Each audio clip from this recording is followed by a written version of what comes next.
तो गाइस यहाँ पे हमारे पास में है वीवो का Vivo T4R। इसके बारे में तो आपको पता ही है, अभी अभी लॉन्च हुआ है। साथ ही में यहाँ पे मोटो का मोटो G86 पावर और साथ में यहाँ पे ओप्पो का ओप्पो K13।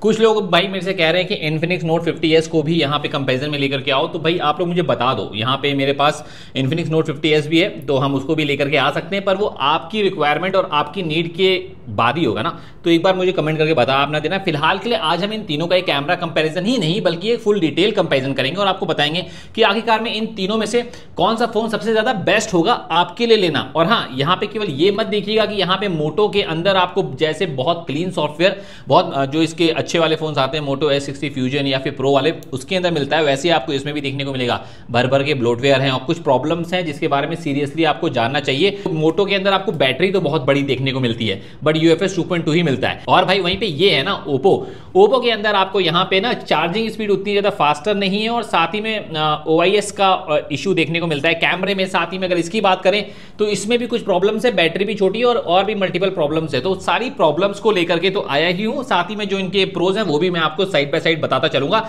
सबसे पहले हम लोग बात कर लेते हैं बिल्ड एंड डिजाइन में। देखो भाई, तीनों ही फोन काफी ज्यादा बढ़िया है, लेकिन सबसे ज्यादा हैवियर साइड में जो लगता है फोन वो लगता है यहाँ पे ओप्पो K13। थोड़ा सा हैवी है, बल्कि है, बट पीछे से जो ये डायमंड कट का डिजाइन है वो ठीक लगता है। इसका एक ब्लैक वाला कलर भी आता है, तो भाई दोनों ही हमारे पास में रहे हैं, तो वो दोनों ही बीच बीच में आपको दिखाता रहूंगा। लेकिन हाँ, ये डिजाइन भी मुझे बैक से प्लास्टिक में आ रहा है, तो यहाँ पे ये लगता है कि हाँ भाई 15, 16, 17 हजार रुपए का फोन है। वहीं पे अगर हम बात कर लेते हैं मोटो की, तो मोटो का तो एक ऐसा सीन हो चुका है कि सारे ही फोन में सिमिलर सा डिजाइन आता है, बैक से समझी में नहीं आता कि भाई कौन सा फोन है। साथ ही में Vivo T4R, इसके भाई बात क्या ही करूं, बैक से भाई यहाँ पे इसके 2-3 कलर आए हैं, लेकिन मुझे ये व्हाइट वाला ना एस्थेटिकली काफी ज्यादा अपीलिंग लग रहा है, देखने में मुझे काफी ज्यादा अच्छा लगता है।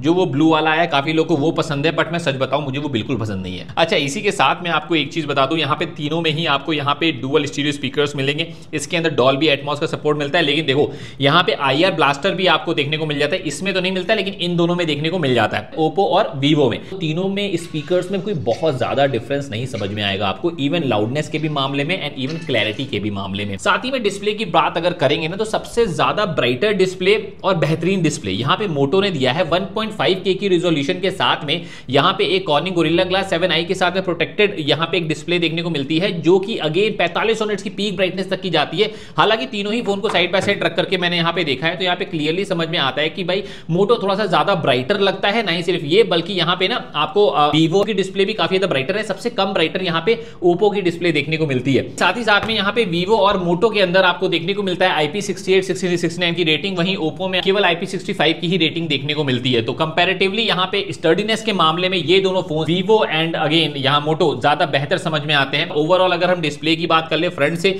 यहाँ पे बीजल्स वगैरह में सबसे ज्यादा यहाँ पे बीजल्स कम आपको यहाँ पे वीवो की डिस्प्ले में देखने को मिलते हैं, जस्ट बिकॉज यहाँ पे क्वाड कर्व टाइप की डिस्प्ले देखने को मिलती है। वहीं पे भाई मोटो में भी डिस्प्ले ठीक ही ठाक है, लेकिन देखो ओप्पो में थोड़े से बीजल्स ज्यादा देखने को मिलते हैं कंपैरेटिवली बाकी दोनों से। यही नहीं, यहाँ पे एक प्रॉब्लम और है ओप्पो और मोटो में कि उसके अंदर नेटफ्लिक्स में HDR का सपोर्ट नहीं मिलता है, लेकिन वहीं पे आपको जो वीवो है उसके अंदर आपको HDR का सपोर्ट नेटफ्लिक्स में भी देखने को मिल जाता है। साथ ही साथ में भाई सॉफ्टवेयर में देखो यहाँ पे काफी सारी नई चीजें आपको देखने को मिलेगी। यहाँ पे मोटो के फोन की बात बताऊं, देखो एंड्रॉइड 15 के साथ में आ रहा है, पर केवल 1 साल का ही अपडेट देखने को मिलेगा। और साथ ही में बहुत सारे ब्लोटवेयर, बहुत सारे ऐड देखने को मिले हैं। मतलब मैंने 50,000 से ऊपर के किसी भी मोटो के फोन में इतने ऐड या फिर इतने ज्यादा ब्लोटवेयर आज से पहले मैंने नहीं देखे थे। वीवो के अंदर 2 साल के अपडेट का प्रॉमिस है और ओप्पो के में भी आपको 2 साल के अपडेट का प्रॉमिस है। इसके बाद जब परफॉर्मेंस में हम लोग आते हैं ना, तो परफॉर्मेंस में बहुत सारी चीजें मुझे डिफरेंट देखने को मिली है। भाई मोटो के अंदर मैंने बहुत ज्यादा जिटरनेस और लैग भी देखा है, और मैंने ये एक बार नहीं मल्टीपल टाइम्स, कई बार तो मेरा कैमरा भी हैंग हुआ है। वो भले ना रिकॉर्ड जो हुआ बट वो हुआ है। वीवो बहुत स्मूथ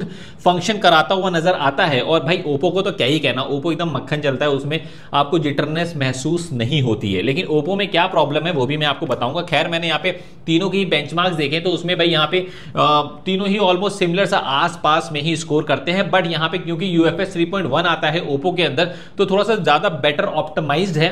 और यहाँ पे देखो प्रोसेसर डेफिनेटली Dimensity 7400 ज्यादा स्ट्रॉन्ग होगा, लेकिन जब मैंने हीट टेस्ट किया था तीनों में ही, तो मुझे देखने को मिला है कि कंपैरेटिवली ये भी उतना ज्यादा कोई हीट नहीं यार हो रहा है, एंड इवन यहाँ पे वीवो भी नहीं। और इन तीनों के अलावा एक फोन है मोटो G96, वो ज्यादा हीट भाई हुआ था। तो खैर मैंने battery drain, full flash battery drain test किया है, उसका भी रिजल्ट मैं आपको दिखाऊंगा।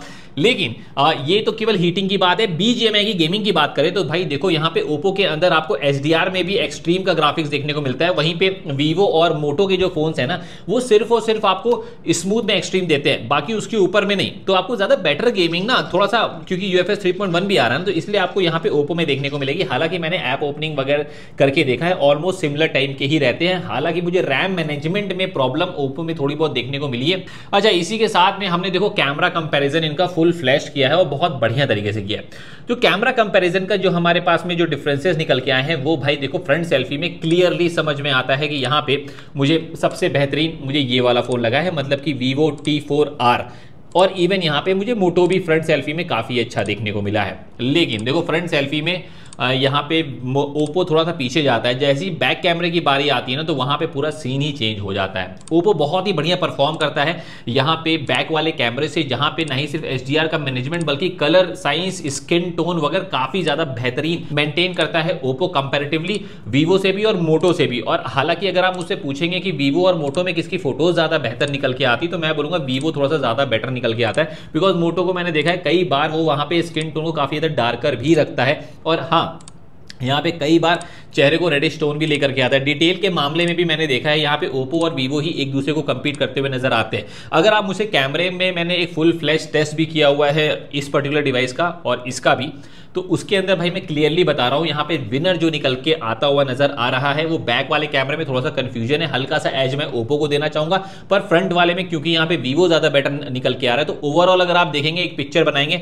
तो उसके अंदर आपको कैमरे में थोड़ा सा वीवो ही आगे जाता हुआ नजर आता है। और हाँ, यहाँ पे मोटो के अंदर कई लोगों ने बताया नहीं होगा पर आपको बता दे रहा हूँ, केवल यहाँ पे 1x में ही पोर्ट्रेट शॉट कैप्चर कर सकते हैं। भाई इतने रुपए देने के बाद केवल 1x में, क्या ही है, मजाक जो चल रहा है। हालांकि मैं अगर बाद में कर लूं बैक वाले कैमरे की, तो बैक वाले कैमरे में सबके सब यहाँ पे 4K की वीडियो रिकॉर्डिंग करते हैं, तो उसमें कैसा रहा है सिनेरियो जरा देखिए। तीनों के तीनों 4K 30 FPS में रिकॉर्ड कर पा रहे हैं। फिलहाल के लिए मैं आपको थोड़ा सा वॉक करके दिखाता हूँ स्टेबलाइजेशन इसकी, कि स्टेबलाइजेशन कैसी है। थोड़ा सा कैमरा मैन से बोलूंगा थोड़ा सा और तेजी से दौड़ते हुए, एक सेकंड।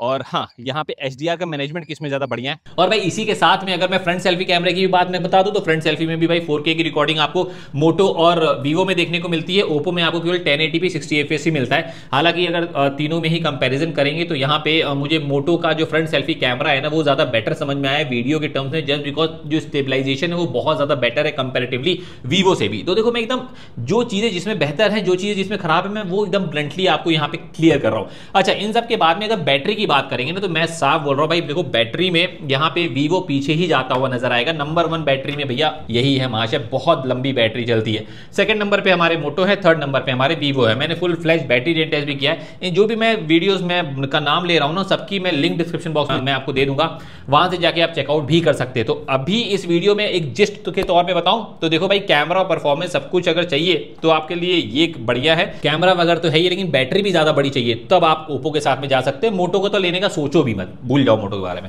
इस वीडियो में इतना ही था। आई होप कि आपको वीडियो पसंद आई हो। Thank you, bye bye, take care, bye.